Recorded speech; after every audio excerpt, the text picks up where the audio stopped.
If successful in driving out or forcing Trump to resign, who will step in to take the reins? What happens next? And are these replacements prepared to lead this entire diverse country and its military? Well, I think we have to say honestly that that answer to that question has not been determined. In other words, if it so happens, let's just discuss things, the way they are. If it so happens that as a result of massive upheaval, nonviolent but determined struggle that sustains and grows, sections of the ruling class come forward and say, look, this is a situation that's out of hand for us. We have to get rid of Trump. We have to get rid of Pence. We have to bring in some other form of, of rule, here, however they would choose to do it. That is one possible resolution. And those people would resolve things on their terms. But the result would be, in that case, that a fascist regime had been driven from power, and even if the immediate, what immediately follows is another form of rule under the same system, the political situation would still have been made much more positive because of the way in which they were forced to take those steps. Now, look, if you want to be serious about revolution, and we do, and you have to be, you have to recognize that a revolution is not something to play with or play at. You can never play with the lives of millions and billions of people. There are tremendous stakes for people who are suffering terribly under this system.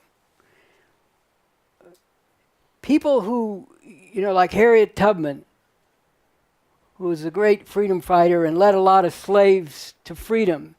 She said, I could have freed many, many, many more slaves if they were willing to take more risks. Well, that's part of the reality. But there are reasons why the slaves were reluctant to take risks, even as terrible as slavery was. And really, we cannot, I want to just say, it's really important. We cannot allow something like slavery to become, almost like a dead metaphor in this country. We have to really face up to what the horrors of that were, and never allow it to be understated, as though okay, back then we had slavery. No. No, we can never allow people to act as if that was just one more unfortunate thing. I mean, think about it. These same people who want to say, oh, that was a long time ago, forget it. If you took away their cat, they would howl, with outrage. And this is, so we cannot allow, anyone to downplay the real horrors that have been done, including, one of the most horrendous, slavery. So there were real reasons why, even with that, the slaves were reluctant to follow Harriet Tubman. Because there was a price to pay. As horrible as slavery was, this is one thing about reality. They can always make it worse. And this is something that we don't, it's not like, okay, therefore, since it could be worse, we just leave things the way they are. No. But you do have to recognize how serious this is, and that's why I say you can't play with the lives of people. A revolution is a very serious thing that takes very serious analysis and strategic approach, and a recognition that revolutions are made by millions and millions of people who have been brought to the point of being willing to make the sacrifices that are required because they have become convinced that it's necessary and that what it can bring forward is much better than remaining where they are. Mm-hmm. So when you look at it that way, it's never a matter of tricking people into something. I have to say, a lot of times, you'll get questions like, well, you communists, you're actually trying to trick people into a revolution here. For example, you're working in Refuse Fascism, and you say drive out this regime, but really what you're trying to do is get everybody to go for a revolution, and you're doing this way because everybody hates Trump. No, that's not the fact. The fact is we made an analysis that, as I said, while fundamentally we need a revolution to deal with the horrors of the world, right now, the immediate path that even that revolution has to go through driving out this regime.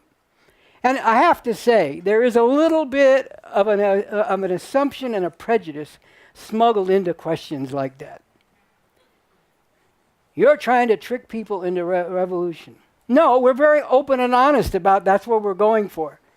Now, there are other people who hate Trump, working, to resist what Trump and Pence are doing, even working in Refuse Fascism, who want things to go back to the way things were before Trump got in there. Can't we have our democracy back? Can't we have America back the way it's supposed to be?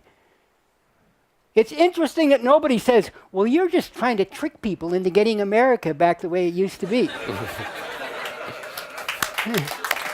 No,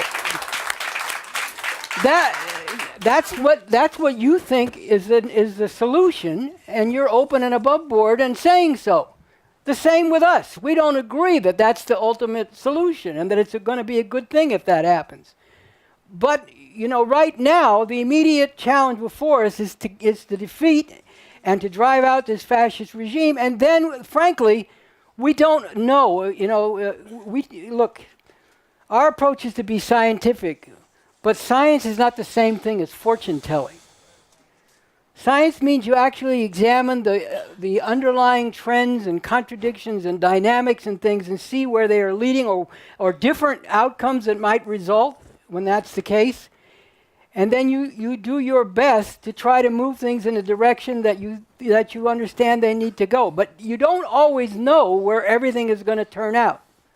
There are a lot of different forces in the field, a lot of different people working for different objectives, including among the broad array of people who can't stand what this current regime is about. And there are forces within the ruling class who, we're not privy to all of what they're doing, but it's clear there's maneuvering going on there. It's clear they're trying to contain Trump. It's clear, for example, this whole Russia thing. Is an attempt by sections of the ruling class at least to have something to hammer Trump into place if they think he's getting completely out of line. Whether that'll work or not is another question. But there's a lot of different forces in the field, among the ruling powers, among the middle section in society, among all different oppressed peoples, who are all, in various ways, very upset about what's represented by this regime. And yes, there are sections of the ruling powers who are, would, under certain conditions, move to push out Trump, maybe Pence as well, or maybe they try to bring Pence in and say, Pence is reasonable.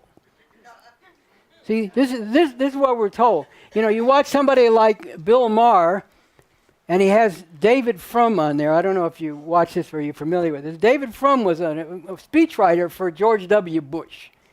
All of a sudden, he's become a voice of reason with Trump and Pence in there. And this is how bad things have gotten, okay? This is a guy who wrote during the years, leading to George W. Bush's election, that maybe America needed a good economic crisis to get the middle class not to be so self-indulgent and to get them back to more traditional values. Now he's a voice of reason.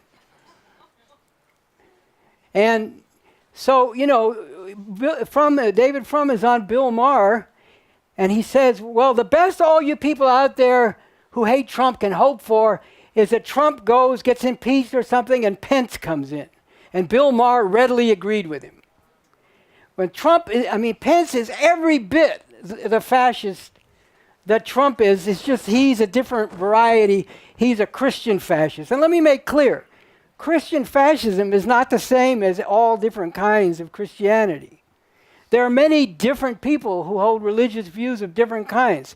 All, Muslims are not Islamic fundamentalists.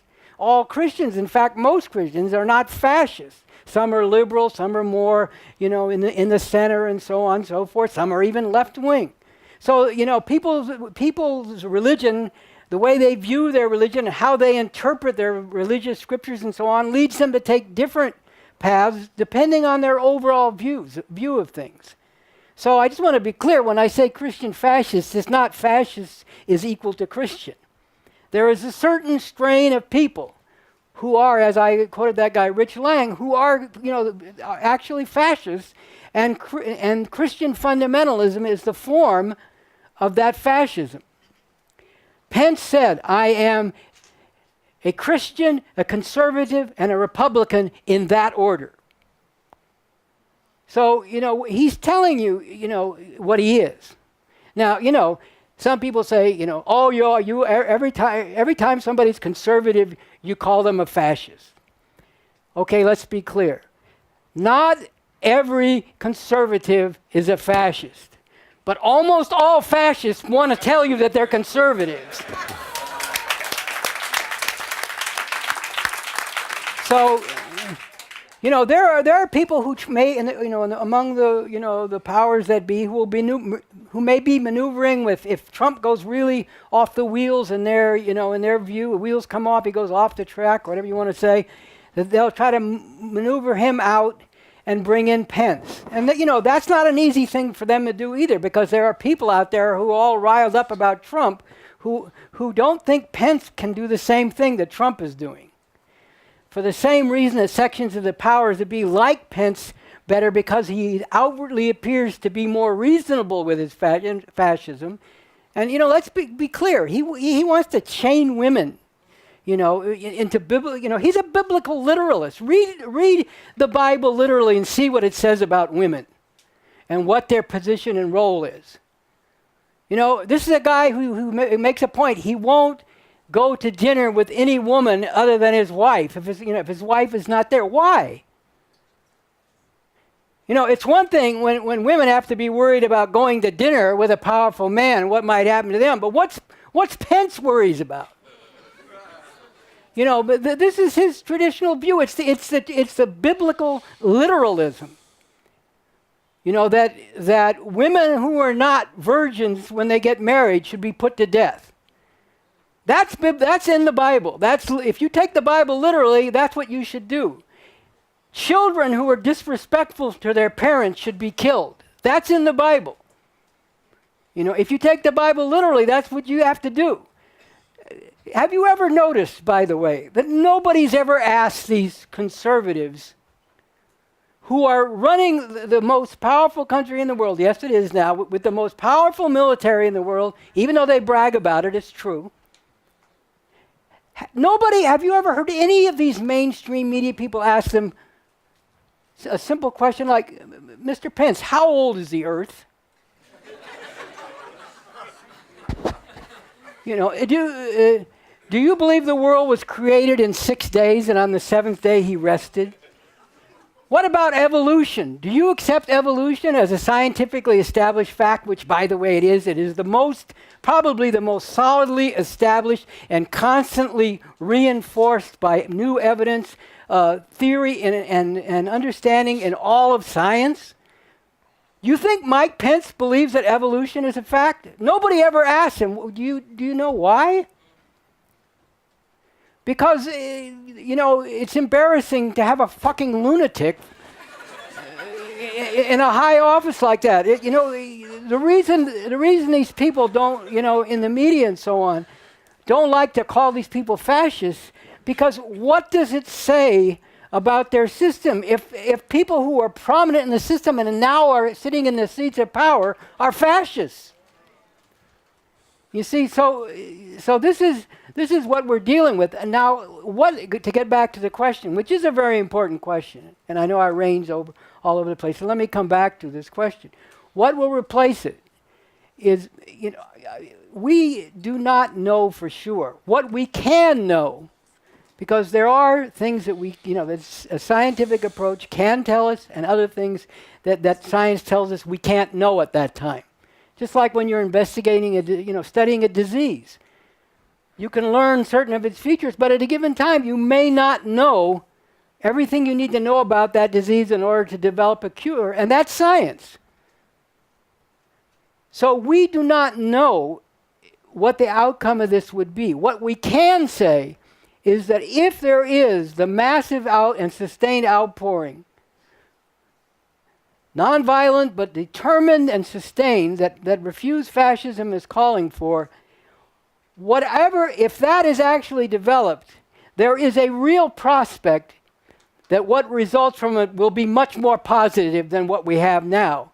And there is a real near certainty, and you could even, so close you could even say certainty, that if this doesn't happen, the results are going to be disastrous. That's what we can know, and what we can't know is everything that will follow from that. But we can know there's a possibility to push things in a more positive direction and be in a more favorable position to continue fighting for those things that we can all agree on are positive, and against those things that we can all agree are negative.